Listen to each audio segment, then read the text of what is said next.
Tahukah kamu, ada weton yang kalau disakiti, dia tidak membalas. Tapi hidup orang yang menyakitinya justru hancur pelan-pelan. Bukan karena balasan manusia, melainkan karena alam ikut turun tangan. Dan weton itu adalah pahing. Diam, tenang, tapi menyimpan daya yang tidak semua orang sanggup menanggung akibatnya. Jika kamu mengira pahing itu lemah karena jarang melawan, maka video ini mungkin akan mengubah cara pandangmu selamanya. Orang pahing sering terlihat sederhana, tidak suka ribut, tidak banyak bicara, dan hampir selalu memilih mengalah. Namun justru disitulah kesalahan terbesar banyak orang. Dalam primbon Jawa, pahing bukan weton yang agresif, melainkan weton penampung energi. Apapun yang masuk ke dalam batinnya tidak langsung keluar, tapi diserap, disimpan, lalu diolah oleh alam. Saat pahing disakiti, ia tidak berteriak, ia tidak membalas, ia tidak mencari pembenaran, ia hanya diam, dan diam itulah yang berbahaya. Karena diamnya pahing bukan tanda kalah, melainkan tanda energi batin sedang bergerak tanpa disadari siapapun. Banyak kisah menyebutkan orang yang pernah meremehkan pahing, rezekinya tiba-tiba seret, hubungannya runtuh tanpa sebab jelas, hidupnya seperti selalu salah langkah. Aneh? Kebetulan? Atau memang ada hukum tak kasat mata yang bekerja saat jiwa yang sabar disakiti terlalu dalam? Video ini bukan untuk menakut-nakuti, tapi untuk membuka mata. Karena tidak semua energi itu meledak di depan mata. Sebagian justru bekerja dalam diam, perlahan, pasti, dan tanpa ampun. Dan pahing adalah salah satu weton yang paling sering diremehkan, padahal dampaknya paling panjang. Sebelum lanjut ke pembahasan utama, aku ingin tanya, kamu pahing atau pernah menyakiti orang yang terlalu sabar, atau justru pernah melihat orang yang hidupnya berubah drastis setelah menyakiti seseorang yang pendiam? Tulis di kolom komentar. Komentarmu bisa membuka potongan kisah lain yang belum banyak dibicarakan. Dan jangan kemana-mana, karena di bagian selanjutnya kita akan bahas kenapa pahing yang disakiti tidak membalas, tapi justru alam yang bergerak menggantikan perannya. Salah satu kesalahan paling fatal manusia adalah menilai kekuatan dari suara. Siapa yang keras dianggap kuat. Siapa yang diam dianggap lemah. Dan pahing hampir selalu jatuh ke jebakan penilaian ini. Orang dengan weton pahing umumnya tampil sederhana. Tidak suka pamer emosi. Jarang menunjukkan kemarahan.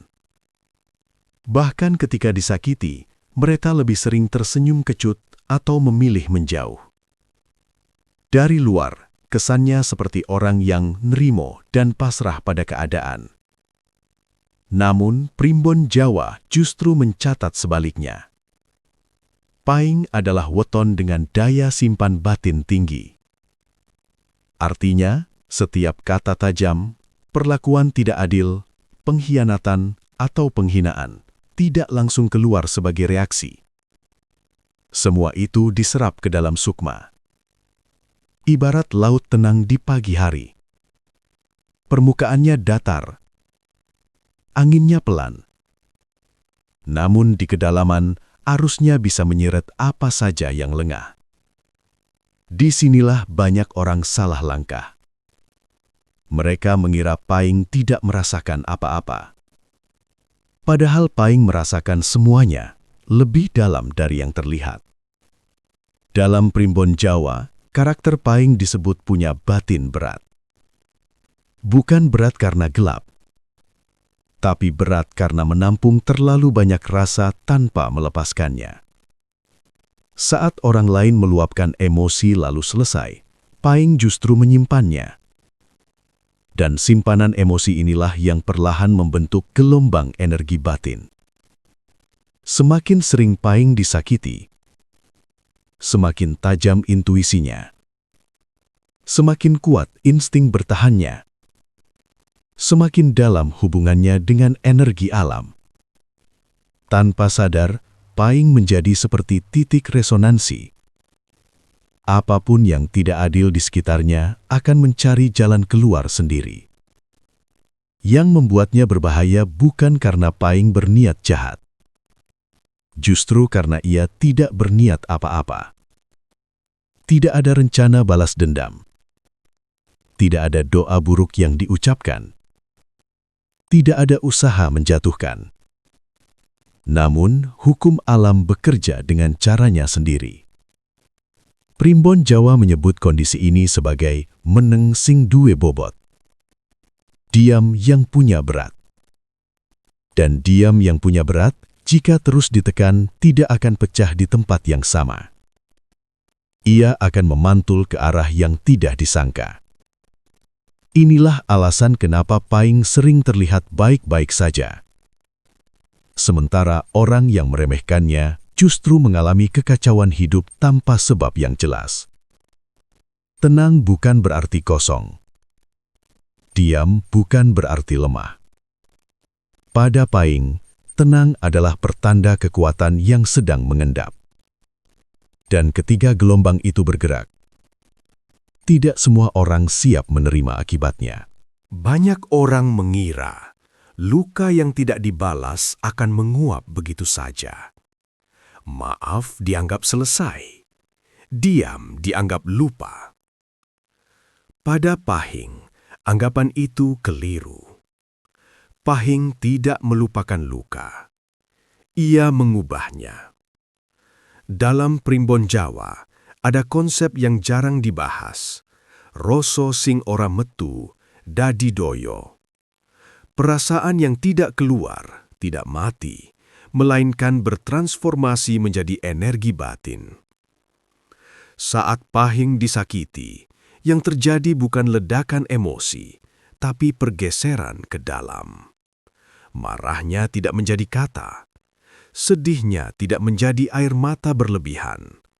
Kekecewaannya tidak menjadi dendam. Semua itu turun ke lapisan batin terdalam. Di fase inilah Pahing sering terlihat aneh bagi orang sekitar. Lebih pendiam dari biasanya. Tatapannya terasa lebih dalam. Keputusan hidupnya berubah tanpa penjelasan. Bukan karena ia rapuh, justru karena batinnya sedang bekerja keras. Primbon menyebut fase ini sebagai ngolah rasa, proses jiwa mengolah ketidakadilan tanpa campur tangan ego. Dan proses ini tidak singkat. Semakin lama luka dipendam, kesadaran Pahing makin tajam. Kepekaannya terhadap energi sekitar meningkat. Intuisinya bergerak lebih cepat dari logika. Tanpa sadar, Pahing menjadi sangat selektif terhadap orang dan situasi. Ia tahu kapan harus mendekat. Ia tahu kapan harus menjauh. Ia tahu siapa yang membawa ketenangan dan siapa yang membawa kerusakan. Yang menarik, pada fase ini, Pahing tidak berniat menjatuhkan siapapun. Ia hanya memilih bertahan dengan caranya sendiri. Namun alam tidak netral terhadap ketidakadilan yang terus dibiarkan. Dalam Primbon, luka batin yang terlalu lama dipendam oleh jiwa yang kuat akan mencari keseimbangan. Bukan lewat balasan langsung, melainkan lewat perubahan takdir. Disinilah banyak orang mulai merasakan dampaknya tanpa sadar sumbernya. Orang yang dulu meremehkan Pahing sering mengalami kesempatan yang selalu gagal di detik terakhir. Hubungan yang retak tanpa konflik besar. Rejeki yang datang lalu hilang tanpa sempat dinikmati. Bukan karena Pahing mengutuk, bukan karena Pahing mendoakan buruk, melainkan karena energi yang tertahan terlalu lama akhirnya bergerak mencari titik netral. Dan ketika energi itu bergerak, ia tidak memilih siapa yang kuat atau lemah. Ia hanya menata ulang keseimbangan. Pahing sendiri sering tidak menyadari bahwa perubahan di sekitarnya berkaitan dengan luka yang ia pendam. Ia hanya merasa hidupnya berjalan ke arah berbeda, lebih tenang, lebih sadar, lebih terpisah dari kekacauan yang dulu melingkupinya. Luka yang dipendam Pahing memang tidak terlihat, namun ia bukan hilang.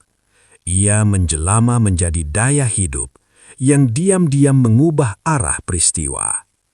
Dan saat arah itu berubah, tidak semua orang siap menerima konsekuensinya. Ada satu fase yang paling jarang disadari, baik oleh Pahing maupun oleh orang yang pernah menyakitinya. Fase ketika energi yang dipendam terlalu lama mulai mencari jalan keluar. Bukan lewat kemarahan, bukan lewat pembalasan, melainkan lewat pantulan peristiwa. Dalam primbon Jawa, ini disebut balik doyo. Kondisi ketika energi batin yang tertekan tidak lagi bisa disimpan dan mulai bergerak mengikuti hukum alam. Dan hukum ini bekerja tanpa suara, tanpa isyarat, tanpa peringatan. Yang menarik, Pahing tidak berubah menjadi agresor. Ia tetap hidup normal, tetap bekerja, tetap berinteraksi seperti biasa. Namun sejak titik itu, lingkungan di sekitarnya mulai terasa berbeda. Orang-orang yang dulu menyakitinya sering mengalami hal-hal ganjil. Rencana matang selalu gagal di saat terakhir. Keputusan yang terasa benar justru membawa masalah. Orang-orang terdekat berubah sikap tanpa alasan jelas. Semua terjadi perlahan, nyaris tak terlihat. Bukan kejatuhan dramatis, melainkan keausan nasib. Primbon menggambarkannya seperti tali yang terus digesek batu. Tidak putus seketika, tapi akhirnya rapuh. Inilah yang membuat pantulan energi Pahing terasa menakutkan. Tidak ada momen puncak yang bisa disalahkan. Tidak ada satu kejadian besar untuk dituding sebagai sebab. Yang ada hanyalah rentetan kegagalan kecil yang terus berulang.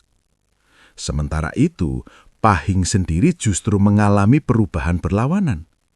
Hidupnya terasa lebih ringan, keputusannya lebih tepat.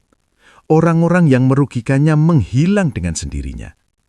Bukan karena ia naik derajat dengan cara licik, melainkan karena energi yang menekannya telah keluar dari sistem hidupnya. Primbon menyebut kondisi ini sebagai bebas saka keban. Beban dilepas, keseimbangan kembali. Pantulan energi ini tidak memilih korban secara sadar, ia hanya mengikuti alur ketimpangan yang pernah terjadi. Siapapun yang menekan terlalu dalam akan merasakan dorongan baliknya. Dan yang paling ironis, orang yang terkena dampak sering tidak menghubungkannya dengan Pahing sama sekali. Mereka hanya merasa, hidup kok berat terus ya? Kenapa apa-apa selalu salah? Padahal dulu aku merasa tidak melakukan kesalahan besar. Disitulah hukum ini bekerja sempurna, tanpa drama, tanpa konfrontasi. Pahing tidak pernah berdiri sebagai hakim. Ia tidak menunjuk siapa yang salah. Ia tidak mengatur siapa yang jatuh. Ia hanya bertahan dalam diam. Dan diam itu ternyata cukup untuk menggerakkan alam. Inilah fase ketika banyak orang baru sadar meski terlambat, bahwa menyakiti jiwa yang sabar bukan tanpa konsekuensi. Karena ketika energi Pahing memantul, yang bergerak bukan amarah, melainkan takdir. Kata berbahaya di sini sering disalahartikan. Bukan karena Pahing jahat, bukan karena Pahing suka mencelakai. Justru sebaliknya, Pahing berbahaya karena ia terlalu sabar. Dalam primbon Jawa, weton yang paling rawan menggerakkan hukum balik bukanlah yang emosional, melainkan yang menahan terlalu lama tanpa meluapkan. Dan Pahing masuk kategori itu. Pahing memiliki kombinasi yang jarang dimiliki weton lain. Kesabaran ekstrim, ego rendah, daya tahan batin tinggi, ikatan kuat dengan energi bumi. Kombinasi ini membuat Pahing tidak langsung rusak ketika disakiti. Ia tidak meledak, ia tidak runtuh, ia justru bertahan. Namun bertahan tanpa pelepasan menciptakan tekanan. Dan tekanan yang terus dibiarkan akan mencari jalan keluar. Primbon menyebut kondisi ini sebagai ketekanan sing ora kasumurupan. Tekanan yang tidak terlihat tapi aktif bekerja. Inilah sebabnya Pahing sering menjadi sasaran. Diremehkan karena terlalu baik, ditekan karena jarang melawan, dimanfaatkan karena terlihat pasrah. Dan semakin sering itu terjadi, semakin besar daya yang terkumpul. Yang membuatnya berbahaya bukan niat Pahing, melainkan ketimpangan yang tercipta. Hukum alam tidak bekerja berdasarkan niat baik atau buruk. Ia bekerja berdasarkan keseimbangan.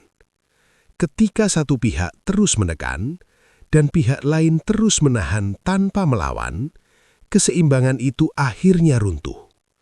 Dan saat runtuh, alam tidak memilih cara yang lembut.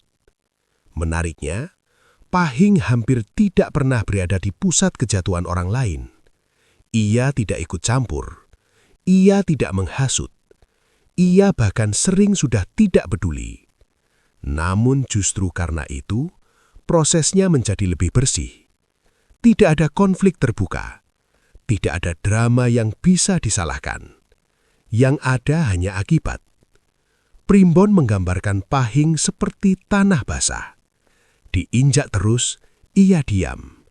Tapi jika tekanannya berlebihan, ia bisa ambles. Dan siapapun yang berdiri di atasnya akan jatuh. Itulah makna bahaya Pahing. Bukan karena ia menyerang, melainkan karena ia tidak menghentikan orang yang terus menekan. Dan saat tekanan itu melewati batas alamiah, alam yang akan mengambil alih. Inilah pelajaran paling keras dari poin ini. Jangan uji kesabaran orang yang tidak pernah melawan. Karena ketika ia tidak lagi menahan, yang bergerak bukan dia, tapi hukum semesta. Pahing bukan pembawa malapetaka. Ia hanya cermin ketimpangan. Dan cermin itu, ketika terlalu lama dihadapkan pada wajah ketidakadilan, akan memantulkan sesuatu yang tidak bisa ditarik kembali. Di titik ini, satu hal harus dipahami dengan jujur. Pahing bukan weton yang perlu ditakuti. Pahing hanya perlu dihormati. Masalahnya, banyak manusia baru belajar menghormati setelah melihat akibat. Dan seringkali akibat itu datang saat semuanya sudah terlambat. Pahing hampir tidak pernah meminta keadilan secara terbuka. Ia tidak pandai mengeluh. Ia tidak gemar mencari pembelaan. Ia lebih memilih memendam dan melanjutkan hidup. Namun dalam primbon Jawa ada peringatan yang sangat jelas. Jiwa yang terlalu sering mengalah jika terus ditekan akan diserahkan kepada hukum alam. Dan hukum alam tidak bernegosiasi. Inilah fase terakhir yang sering tidak disadari siapapun. Bukan ledakan, bukan balasan, melainkan penarikan batas. Pada titik ini, Pahing biasanya tidak lagi menjelaskan diri, tidak lagi berusaha dipahami, tidak lagi memaksakan hubungan. Ia melepaskan, dan pelepasan itu bukan kalah, melainkan penutupan siklus. Anehnya, justru setelah Pahing melepaskan, hidupnya mulai terasa lebih selaras. Bukan karena semuanya mudah, tapi karena beban yang bukan miliknya sudah dikembalikan ke semesta. Sementara itu, orang-orang yang pernah menyakitinya seringkali baru merasakan perubahan setelah jarak tercipta. Hidup terasa berat, arah terasa kabur, usaha terasa selalu mentok. bukan karena pahing mengharapkan balasan, melainkan karena batas sudah ditarik dan alam menuntut penyesuaian. Primbon menyebut fase ini sebagai wiswayae pamisah. Sudah waktunya berpisah, bukan secara fisik saja, tapi secara energi. Dan ketika pemisahan itu terjadi, tidak semua orang siap. Karena selama ini mereka hidup dari kesabaran orang lain. Poin ini adalah peringatan, bukan ancaman. Jika kamu bertemu pahing, perlakukan dengan adil, bukan karena takut. Jaga lisan, karena luka kata lebih lama sembuh. Jangan menguji diamnya, karena diam itu bukan kosong. Dan jika kamu sendiri pahing, pahami satu hal penting. Kesabaran bukan kewajiban untuk terus disakiti. Primbon tidak pernah mengajarkan untuk menjadi korban. Ia hanya mengingatkan bahwa setiap jiwa punya batas, dan batas itu sah untuk dijaga. Pahing yang bijak bukan yang menunggu alam menghukum, melainkan yang tahu kapan harus berhenti menahan. Karena ketika seseorang terus disakiti dan tetap diam, bukan hanya orang lain yang diuji, alam pun ikut mencatat. Dan saat catatan itu dibuka, tidak semua orang siap membaca hasilnya. Sampai di titik ini, satu hal seharusnya sudah jelas. Pahing tidak pernah meminta untuk disakiti. Ia juga tidak pernah meminta alam membela dirinya. Namun hidup selalu punya caranya sendiri untuk menata ulang keseimbangan. Pahing yang diam bukan berarti lemah. Ia hanya memilih tidak mengotori jiwanya dengan konflik yang tidak perlu. Tapi setiap pilihan, sekecil apapun, selalu punya konsekuensi. Dan saat kesabaran terus diuji tanpa henti, diam berubah menjadi jarak. Jarak berubah menjadi pelepasan, dan pelepasan mengubah arah takdir. Banyak orang baru sadar ketika semuanya sudah bergeser, ketika hubungan tak bisa diperbaiki, ketika kesempatan tak lagi datang, ketika hidup terasa berat tanpa tahu sebabnya. Bukan karena pahing berubah menjadi orang lain, melainkan karena ia berhenti menahan sesuatu yang bukan tanggung jawabnya. Primbon Jawa mengingatkan, orang yang terlalu sering mengalah bukan berarti tidak punya batas. Ia hanya menunggu sampai batas itu diambil alih oleh alam. Dan ketika alam yang bertindak, tidak ada negosiasi, tidak ada ulang. Video ini bukan untuk menghakimi siapapun. Ia hanya cermin tentang bagaimana kita memperlakukan orang yang sabar, tentang bagaimana diam bisa menjadi bahasa terakhir. Sekarang aku ingin kamu berhenti sejenak. Kalau kamu pahing, tulis di komentar, "Pahing hadir." Bukan untuk pamer, tapi sebagai penanda bahwa kamu paham nilai kesabaranmu sendiri. Kalau kamu pernah menyakiti orang yang terlalu baik, tidak perlu jelaskan siapa, cukup refleksikan. Karena tidak semua luka minta dibalas, sebagian hanya menunggu untuk dilepaskan. Kalau kamu pernah melihat hidup seseorang runtuh setelah menyakiti orang yang diam, simpan video ini. Bukan untuk menakuti, tapi untuk mengingatkan. Dan kalau kamu merasa konten seperti ini membuka sudut pandang baru tentang Primbon Jawa, energi batin, dan hukum tak kasat mata, subscribe channel ini. Karena tidak semua pengetahuan dibuka untuk menakut-nakuti. Sebagian dibuka agar kita belajar lebih berhati-hati, lebih adil, dan lebih manusiawi. Sampai jumpa di pembahasan berikutnya, di mana kita tidak hanya membicarakan weton, tapi cara hidup agar tidak salah melangkah pada orang yang salah.